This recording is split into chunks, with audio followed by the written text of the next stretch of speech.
Let's go over the top 5 mistakes that men say women make in the bedroom. I asked my hundreds and thousands of followers for their insights, and let's just say what I got back was insightful, surprisingly vulnerable, and I think extremely helpful. We'll get to those tips right after a word from our sponsor.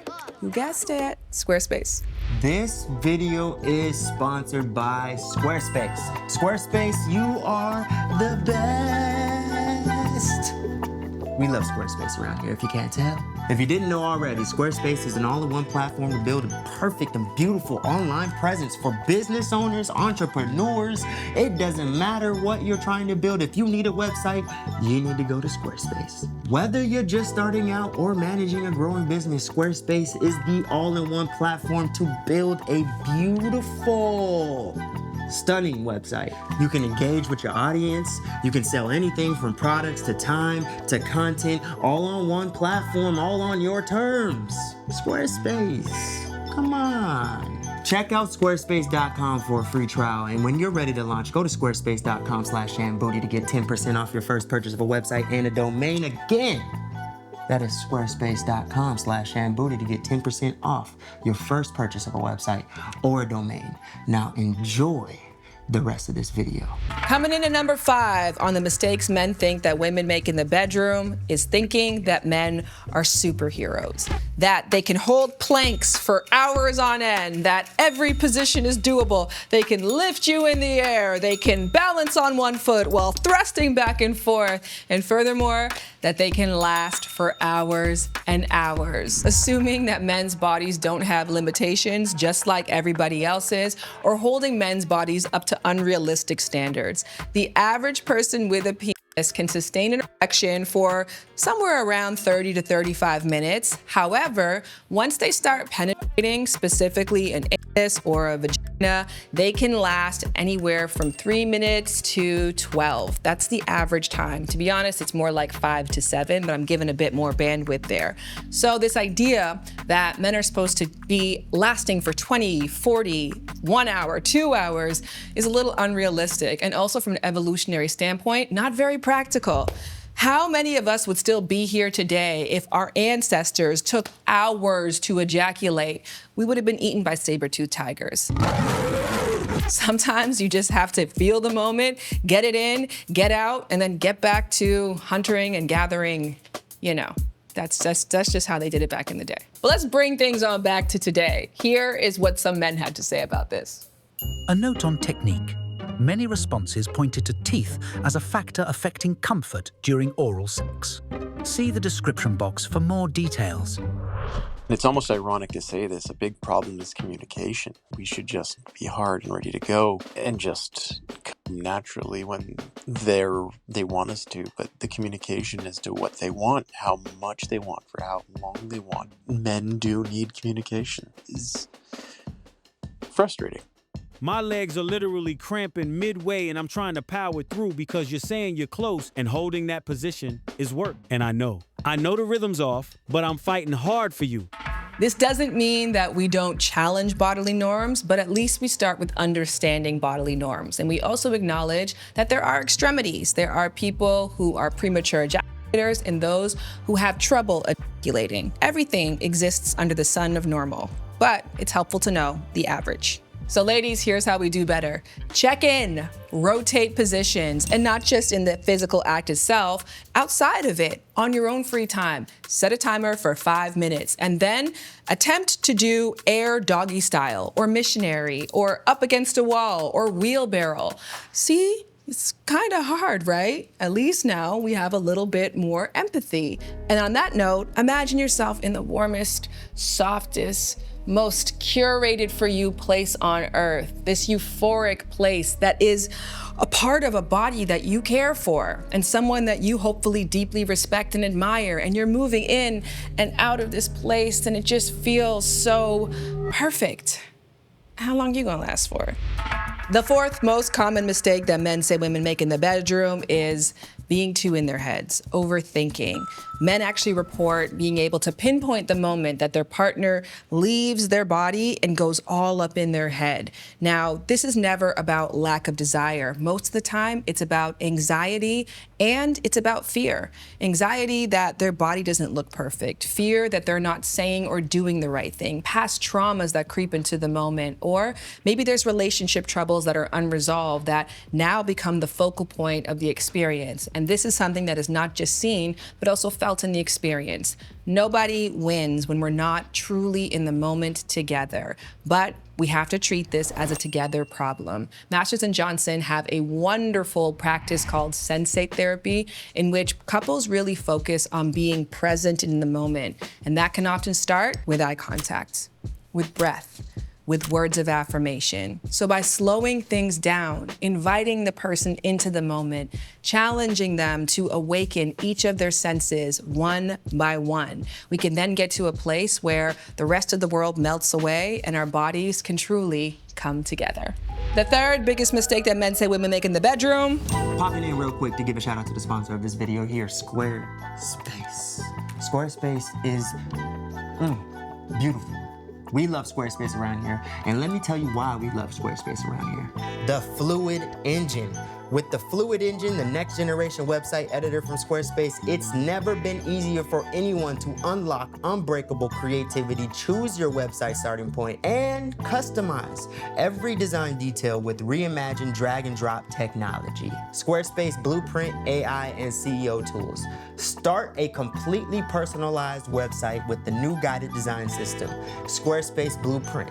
Then easily launch your site and get discovered fast with integrated, optimized CEO tools so you show up more often to more people and grow the way you want. Flexible payments. Make checkout seamless for your customers with simple but powerful payment tools and in eligible countries. Offer customers the option to buy now and pay later with Afterpay and ClearPay. So what are you waiting for? Go check out Squarespace, and when you're ready to launch, go to squarespace.com/ShanBooty to get 10% off your first purchase of a website or a domain. Again, that is squarespace.com/ShanBooty to get 10% off your first purchase of a website and a domain. The third biggest mistake that men say women make in the bedroom, they don't initiate enough, or the way that their partner initiates doesn't quite hit the mark for them. Initiation is a hot topic across the board. Relationship therapist Vanessa Marin and her husband Xander Marin have an Instagram page with over 1 million followers, and they surveyed their audience and found that only 17% said they liked the way that their partner initiated sex with them. Only 17%. That is a huge opportunity for growth for most of us to take and run with. Run back to your partner and have a discussion about how do we get this thing started? Turn on triggers is an incredible way to begin this conversation. It's a system that I created that also has an accompanying quiz. You take it to figure out how do you get your partner into that mode. When we first get into a relationship, we don't necessarily need a turn on trigger because all of our neurochemicals are guiding us in this direction in order to form the pair bond. But after a while, as a matter of fact, if you continue to have this roller coaster rush towards your partner, it would shorten your life expectancy. So when we move into companionate love, we no longer get that neurochemical flood of emotions and flood of hormones. So now we have to manually find a way to get our partner from work mode into hot and bothered mode, not just bothered mode. So there are 5 different turn on triggers identified. And then when you want to initiate, spark the turn on trigger first. This is a great lubricant to let your partner know that you are in the mood and you're trying to get them in the same place. And then when you go with a more blunt, more overt way of initiating, you're not coming in cold. Ladies, I know we hate rejection. Here's a secret. Everybody hates rejection. So sometimes if you've tried to initiate and weren't successful in the past, that might tell you that this isn't your role anyways. And of course, this is socially reinforced that women aren't supposed to initiate. But truth of the matter is, it's a universal feeling to want to feel desired, and nobody wants to put themselves out there for rejection.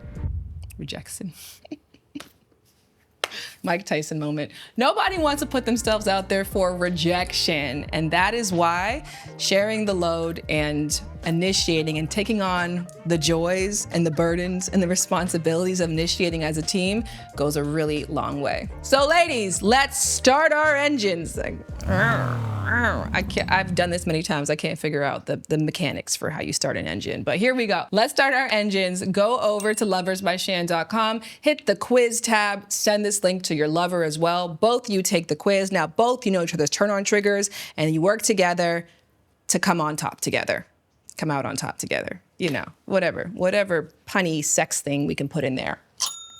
We're getting down to it, guys. The second most common mistake that women make in the bedroom when it comes to having sex with men is that they take their bodies for granted. And they assume that men don't want and deserve full body intimacy. And what that means is to actually make love, both verbally and physically, to the entire body. Now, a lot of porn is so penis-centric, and a lot of the messaging we get around what men want in the bedroom is penis-centric. So it makes sense that women have received the message that the only compliment you ever give is how big, long, thick, and hard they are. And the only body part that you ever really focus on pleasing is the actual penis itself.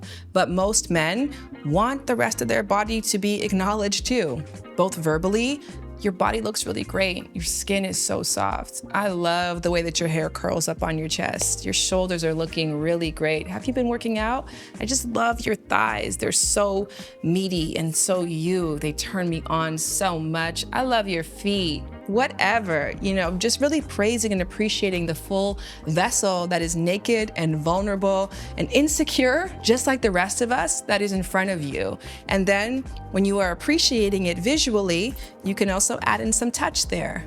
Everybody has erogenous zones in a variety of different places, and finding them is a part of the joy of having sex. And speaking of erogenous zones, let's not ignore the fact that for most people with penises, the anus is going to be a very hot spot of pleasure. It's also a very hot spot for social scripts and for ideas around masculinity and heterosexuality. So a lot of sensitivity, a lot of questions have to be asked about that area, but you should ask. It's important to inquire if your partner feels comfortable in that area, if they desire pleasure in that area. And trust me, I get these all the time from men who are like, how do I bring it up?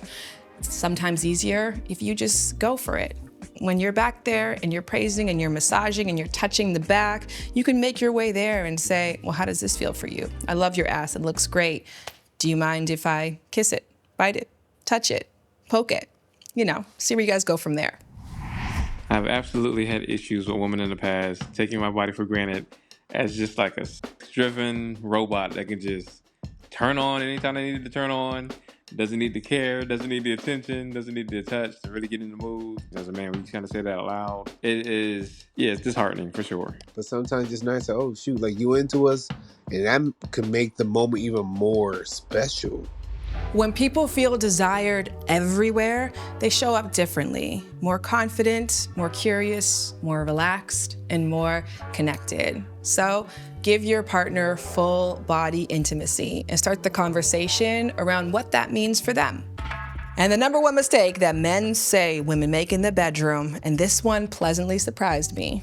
Men say women don't give enough direction or enough real feedback, which means no fake orgasms. We saw that so many times. Men do not want fake orgasms. They're becoming more privy to what a fake one sounds like, and they want the authentic you. They want your real pleasure, and they really want to know how to please you. And this might be surprising because when we did the top 5 mistakes that men make in the bedroom, a lot of it was kind of centered around feeling like the male ego was so fragile that women couldn't be authentic about their needs. So there's obviously a way that we're not having this conversation, even though both parties really want to have this conversation. So let's just start doing it. This can happen in a variety of different ways. We can do feedback in the moment. Do you like this or do you like that? Does that feel good to you? Tell me exactly how you want me to do it. trust me, I'm a really good student. Or it can happen afterwards in a casual environment, two of you laying side by side. I tried something new. Did you like that? Did that really work for you? What do you want more of? What if we brought something new next time? What if we brought back something old? These kinds of conversations can help to invite people to a space where they feel like they can genuinely share. And it might take more than one attempt.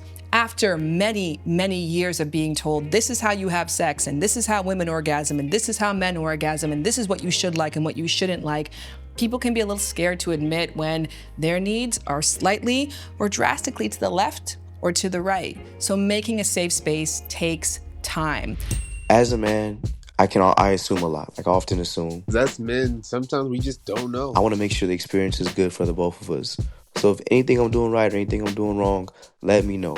And I'm the type of dude, you can tell me while we're in the act. Because I want to make sure this experience is good, and I want to feel like, man, I did the damn thing, I did well. I go home, I get a text like, hey, I don't think this is working out. No one wants that.